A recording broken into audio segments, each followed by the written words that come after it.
The defense regulations are an expansive set of regulations first promulgated by the British authorities in Mandatory Palestine in 1945. Along with the entire body of mandate legislation, they were incorporated into Israel's domestic legislation after the state's establishment in 1948, except for provisions explicitly annulled. They remain in force today with many amendments.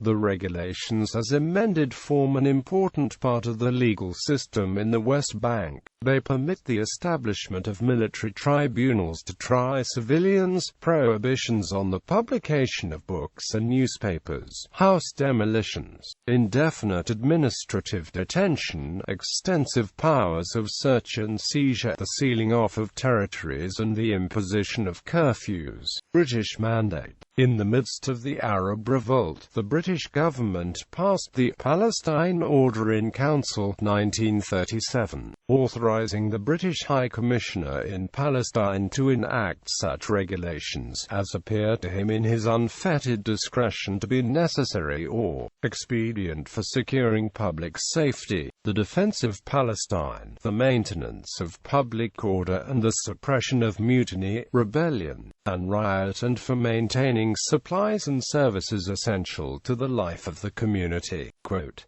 in 1945, such regulations as had been introduced, and many others, were declared as the Defense Regulations 1945. They consisted of 147 regulations occupying 41 pages of the Palestine Gazette. Professor Alan Doughty writes that the regulations reflected the preoccupations of a colonial power facing widespread unrest and the threat of war, and effectively established a regime of martial law. A major part of the regulations concerned military courts which could be established by the chief military commander as he deemed necessary. Such courts could try any person for offenses committed under the regulations. Trials would be conducted summarily by 3 military officers with no limits to what evidence could be admitted, and no right of appeal. Police and military officers were given authority, on the basis of a suspicion of a violation of a regulation, to search any place, a person, and seize any object. Indefinite detention without trial could be imposed by the High Commissioner or a military commander, and any person could be deported even if they were native-born. Extensive powers of censorship, suspension of civil courts, expropriation of property, closure of businesses, and imposition of curfews were also granted. Although emergency regulation were first introduced in response to Arab rebellion, they were also used against Jewish militant organizations like the Irgun and to fight the legal immigration of Jews.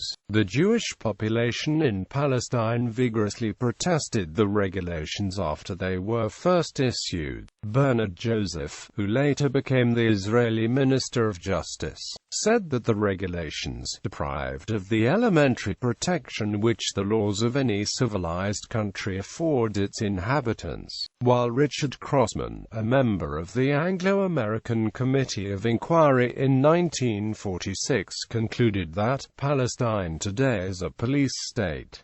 Israeli law. The defense regulations, along with most of the existing mandatory law, were incorporated into Israeli domestic law by the country's provisional State Council's first legislative act, a reception statute known as the Law and Administration Ordinance of 1948. The existing laws were adopted with such modifications as may result from establishment of the state or its authorities. As such, regulations involving immigration were excluded, and Jews whose entry into Palestine had been illegal were retrospectively legalized. But the rest of the regulations remain intact except where explicitly annulled or superseded by subsequent Israeli legislation. Initially, a few judges refused to apply the regulations, but the Supreme Court accepted them as part of Israeli law. The regulations were used against Jews a few times in the early state. For example, in order to abolish the underground group levy in the wake of the Bernadotte assassination. But the primary use has been against Arabs. They were the basis of the military government imposed on Israeli Arabs from 1950 to 1966. They are also a key part of the legal framework applied in the West Bank today. Attempts to repeal or partly repeal the regulations in 1951 and 1966 were unfruitful. There has been significant debate in Israel surrounding the defense regulations. While most of the provisions incorporated into Israeli legislation have never been invoked by the executive branch, a few have been and continue to be repeatedly invoked, precipitating public and legal debates concerning the appropriate balance between security considerations and democratic premises.